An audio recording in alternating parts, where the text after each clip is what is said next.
What's up everyone? John Rettinger from TechnoBuffalo here with an unboxing and overview of a product so crappy that I cannot wait to show it with you, and you can all bask in its knockoff awesomeness.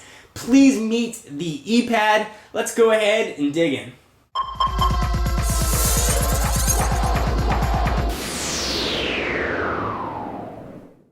Alright, so before we look at all the fake knockoffness of this device, let's go ahead and check out the box, because the box itself is super entertaining. First, I think this is running Android 2.1, yet it's got the Internet Explorer logo right there as part of the E. That's kind of funny in its own right.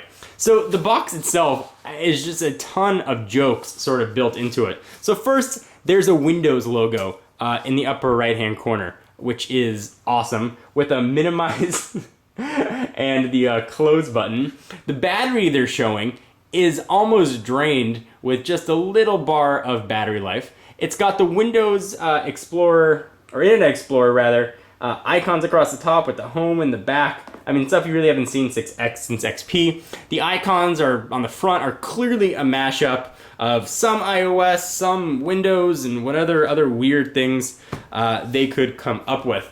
I had a family friend that went to China, brought this back for me, thought it was too funny not to share. I can't really tell you what this thing costs because they didn't really know it was a gift from someone they knew in China. But Amazon's got something similar listed for $249. This thing is probably not worth the cost of the box that it's put in. So don't even consider buying one of these things. Let me just show it to you and show you why. Alright, so the box itself, super funny, filled with very weird contradictions. Let's go ahead and open it up. We've got a power adapter and a little sort of a proprietary port. Might be micro USB here for Ethernet. We'll talk about that in a minute.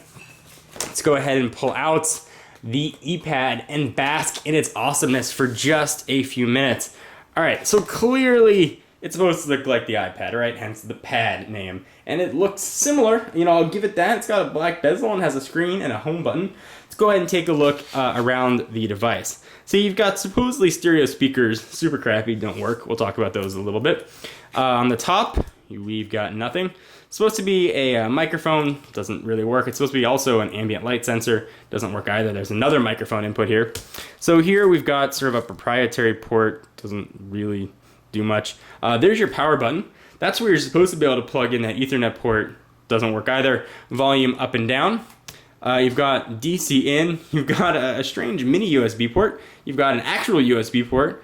Audio in and out. There's a hard reset button. And then there's yet another microphone in the back. It doesn't even have a fake Apple logo. All right, so let's go ahead and turn this guy on. For those of you that are familiar with Android, this is supposedly running Android 2.1, which obviously is based on the open source Linux operating system. But you don't necessarily see Linux when you boot into typical Android. So check this out. I'm going to go ahead and turn the power on. Going to go ahead and boot up. You get the ePad logo. You can see me in there. Check it out, the Tux Penguin. That's kind of funny, not something you see. Very strange, sort of an old Android look. I'm not sure if they just copied Android and sort of made their own operating system that looked like Android, which would be weird because Android's open source anyway. But as I sort of go through and show you, you'll see. So you get that's sort of an Android logo that many people are familiar with. And this is not just a stock Android that you get. You get a blue indicator light also letting you know that it's powered on. I can't wait till this thing boots up so I can show you the crappy awesomeness of this thing. So it is a resistive touchscreen that it's using. And you're looking at this saying, okay, it looks kind of Android-y. Maybe John doesn't know what he's talking about. So let's go ahead and take a look first at this menu. So it's Android, but you don't have a home button, a back button, or a search button. They put those buttons at the top. So let's say I want to jump into settings, which we'll go back to in a minute. And then you're like, hey, I don't want to be in settings. Oh, look, that settings isn't even opening up. There you are. Let's say, hey, I don't want to be in settings. Well, there's no home button to go back to. You have to actually hit it on the screen to go back. And it'll sort of work sometimes, not always. All right, so speaking of settings, let's go ahead and jump in and see if we can learn anything about this guy. So we'll go ahead and scroll to the bottom, and there is About Device. Let's go ahead and check out. So there's a model number, box, some Chinese symbol. And you've got firmware version 2.1, so it is running Android 2.1, which sort of gives devices that are not running Android 2.1 no excuse to not be at least running what's a sort of modern version of Android. You can get any more information on that. Not going to get much. Baseband version unknown. Legal information. What kind of legal information can they say about this thing? Open source licenses. That's the legal information. So some of the Android stuff does work. You can get the services thing. And speaking of services, let me go ahead and go back, and I'll use that button at the top to go back. Let's go ahead and go back one more. Let's see. Go back again. All right, so let's take a look at some of the wireless stuff here, which is kind of neat. First, there's Ethernet configuration. You don't really see that much in Android. Let's go to wireless and networks here. 3G EVDO, turn on the 3G EVDO network. Okay, let's go ahead and turn that on. Doesn't work. There's no sort of EVDO radio here. I know China uses similar EVDO radio networks. And even if they used different EVDO bands, which are based on the CDMA network, we'd still get some sort of notification. Battery's going to die on this thing. Hopefully we can get enough time to show you, which is kind of weird. So they've got that in there, but the feature doesn't work. So let me go ahead and jump in and show you the browser, because hey, I'm sure you want to see that and check out all of its Android 2.1 multi-touch browsing glory. Yeah, don't get your hopes up. All right, so let's go to, try to go to, hold up so I can show you the keyboard. All right, so there's the keyboard. It's long and stretched. If you go ahead and try and rotate it, let's take a look at what the keyboard's gonna look like in portrait. Looks stock Android. So let's try going to TechnoBuffalo. You can see it doesn't necessarily register as quickly as I'm typing. All right, so I'll go ahead and go back to landscape mode and see what this looks like, and see if we can get some flash content on here and just try and show you the awesome crappiness of this. All right, so it's loading. You've got some content there. You can see it. It's a web page. You're thinking pretty great news, right? So you can scroll down, albeit very slowly, but you can read the text.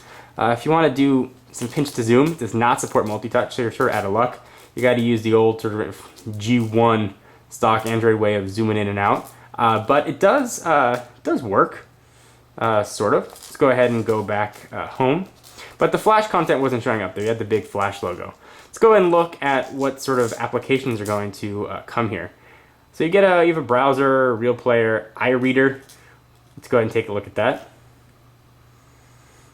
So cannot open SD card. Okay, so nothing really to do there in the iReader. Let's go ahead and go back to applications. Let them open up here. You have a thing called Hi MSN. Let's go ahead and see what that looks like. See what's a knockoff of MSN, and that just sort of crashed it. So that one's not going to work. Benchmark. That one sounds fun. Let's go ahead and see if we can benchmark this guy. Everything has a big question mark next to it. Let's go ahead and benchmark graphics. See if it'll even let us do this. So let's run benchmark.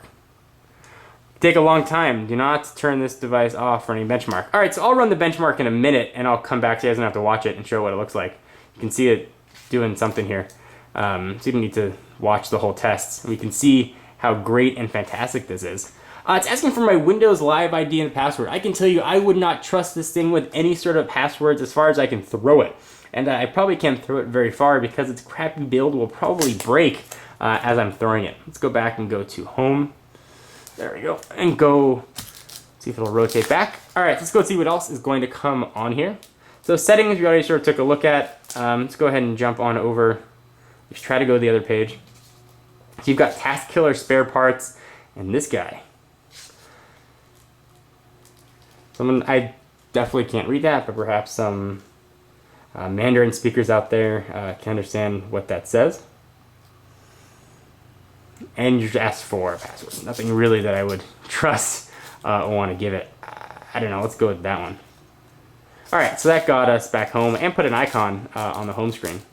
So we can go back. Let's go ahead and take a look at, let's say, maps. Let's see if the GPS is going to function on here. So it is loading. Sort of pulling up actually the area where I'm at. So I will give the maps credit. It took away the Chinese part and brought in English. So I'll give it credit there. I'll go back to the home button. Let's go back and check a look at some of the other stuff here. So RSS reader that looks like Android Marketplace, which surprisingly is nowhere to be found on here. Let's go ahead and see what else, and that is going to be it. Let's take a look at gallery. See what sort of the picture viewing is going to look like on here, whether or not it's stock Android or not. SD card unmounted, and that's unfortunate. Forced close, application stopped unexpectedly. And you'll find you're going to get that quite a bit with the ePad. The E should maybe stand for error. I'll go ahead and try and hit the home button. That will take me more forced close buttons. Anyway, I want to give you guys just sort of a fun overview here of the ePad. Turned into a lot longer video than I expected it to be. But just to have some fun and show which the incredibly bad knockoffs that are available out there. Do not buy the ePad. Don't even consider buying the ePad. Unless you need an ePad coaster, it is just not worth it. Anyway guys, I am John Rettinger of TechnoBuffalo. I'll run those benchmarks and put the results at the end of this video in case you're curious. Check out TechnoBuffalo for all your tech news, and I'll see you in the next video. Bye! Alright, so as promised, here are the benchmarking scores. It took about 4 minutes to run. Go ahead and look at those graphic CPU. For the Android fans out there and those that are interested in what this might be capable of, go ahead and see everything right there. And bask in the power of the ePad. See you guys in the next video.